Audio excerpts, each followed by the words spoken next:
made you decide to start your foundation? I think it was basically the fact that once I had made it into the NFL, I definitely wanted to give back. I started back immediately once I first came into the NFL. But then when I started my foundation, I wanted to build a legacy of showing how to give and giving responsibly and effectively. Yeah. So where did that come from, that sense of giving back? I mean, is that something that your parents instilled, your community, church? Where did that come from? I think it was a combination of all three. I think definitely with my mom and the stuff that she went through, the sacrifices she made for us to have things, and the community, and also other friends that I knew, as far as, not having someone do that for us, it felt like it was time for me to do that and show people the way. Who's involved with the Phenomenal Four weekend? Right now, it was started by myself, Marcus Bell, DeAngelo Williams, and Mike McKenzie. I did a camp with Mike McKenzie probably first around my third year in the NFL, and that went well. And then DeAngelo came the following year, and we partnered and did a camp. And so Marcus Bell came to all three of us and said, man, instead of us doing all these individual camps, let's do one together and let's make it big and make it something that we can actually reach more people with. And so from there, that's how the Phenomenal Four was created. Yeah.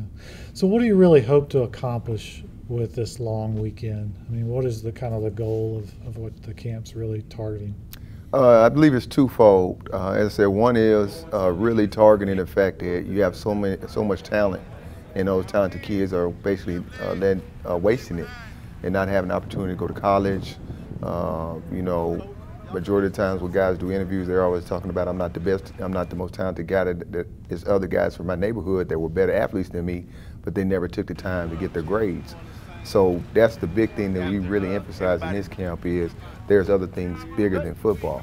And the second thing is that this weekend is basically a fundraising effort between all four foundations where we actually each donated equally to set up, the budget for this camp.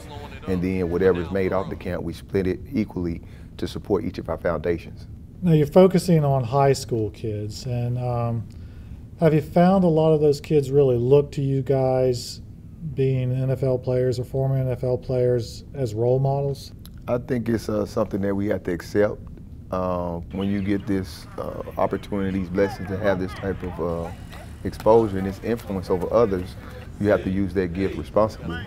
And so I think that's what we're trying to do with this organization and our group, is that we're trying to be leaders and show these kids some of the things that weren't taught to us, so then they can avoid some of the pitfalls that we went through or some of the things that they think that they're the only ones going through that. But hearing it from somebody that they feel is their hero, just because we play football and we're on TV, but to be able to use that to actually help these kids is what we, the big ambition behind us, and we love doing it. Yeah.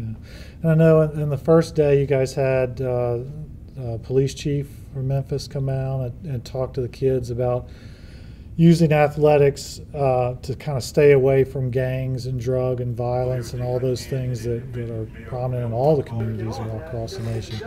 What do you feel about using sports or using athletics in general as a way of keeping kids off the street? I think it's a great tool. I think that's why we end up doing that before the kids actually get a chance to get on the field, because it's almost as if, no, you got to come in here and learn something before you get the reward of playing on this field and learning some of these NFL skills. It's highly important that we take advantage of that opportunity.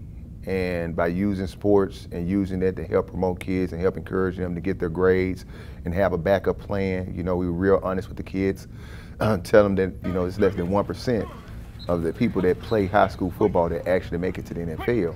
So you just have to be realistic and understand that if you make it, hey, that's great. But then if you don't, what are you going to use, your talent for? And the least you can do is use it to get you to college so that you can get a college education and start to look at, getting a job to take care of, life after football and life doing football. Let's talk a little bit about the format of the camp. Okay, where are we at? Where's the camp held, and what are some of the specific things that you do for the kids while they're here for the couple of days? We're actually in Memphis, Tennessee. We end up having a golf tournament, and then we come over here to University of Memphis South Campus where a majority of the guys from the Phenomenal Four actually attended, are alumni of.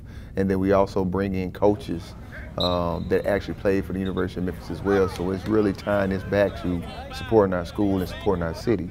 And the big thing, as I talked about, is what we're trying to accomplish is, man, it's really about, pulling these kids off the streets. Why the golf outing, and why, like, we went to a bowling alley last night, and why have those events combined with the football camp? What's the purpose of those? Just the purpose of showing that, it's all about all sports. We don't want to just, lock ourselves into one arena.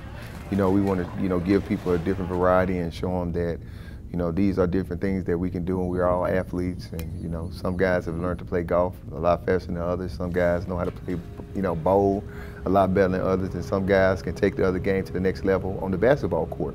Now,